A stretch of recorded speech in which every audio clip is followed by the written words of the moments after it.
The holy city is a marvel to behold, its beauty captured in its perfect symmetry, the 12 gates, ready to welcome the 12 tribes. What could be more fitting? But maybe, just maybe, it comes as a surprise then to discover that this image of Israel's future, of the heavenly kingdom, is built on foundation stones inscribed with the names of the 12 apostles. Really? Not just one foundation stone, Christ himself?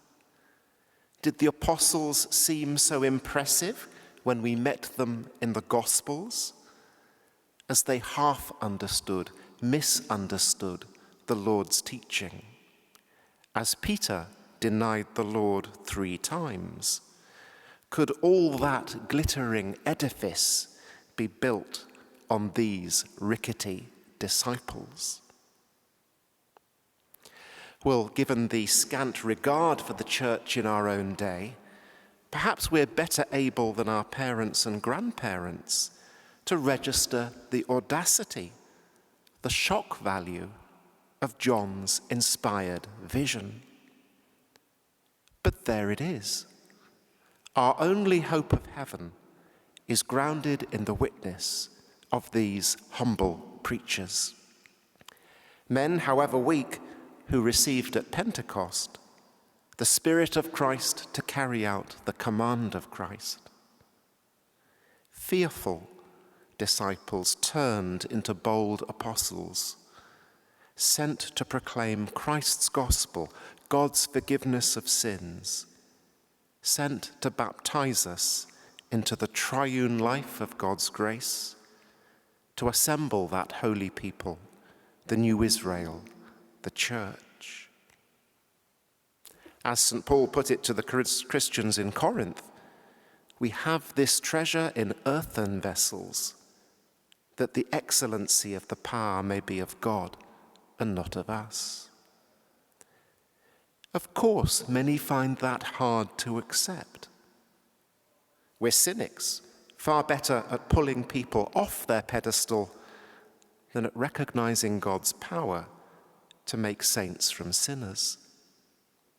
But if we can accept it, it offers us as sinners, as penitents, the strong hope that we too may be renewed in heart and mind by the gift of the Spirit.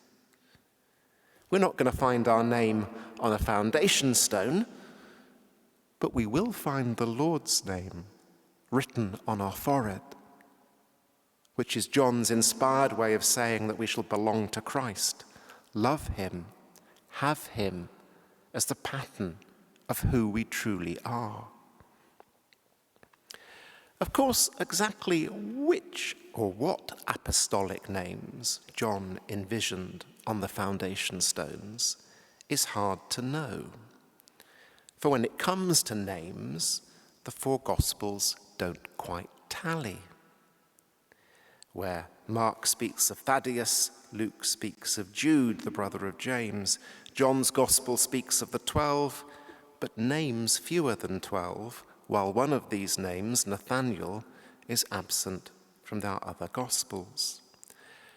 And tradition in part resolves the difficulty by identifying Nathanael with the saint whom we honor today, Bartholomew, hence our Gospel reading. And that Gospel reading again points to the crucial apostolic nature of our church and our Christian life. For part of Nathanael's significance is to be a disciple first called by another disciple.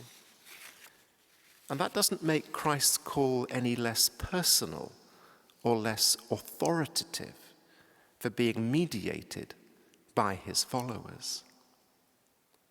As the Lord teaches, Jesus has first seen Nathanael beneath the fig tree. The disciple is in his sights, known and embraced within his commanding providence. But nonetheless, that providence is worked out as ours is worked out. in an apostolic community.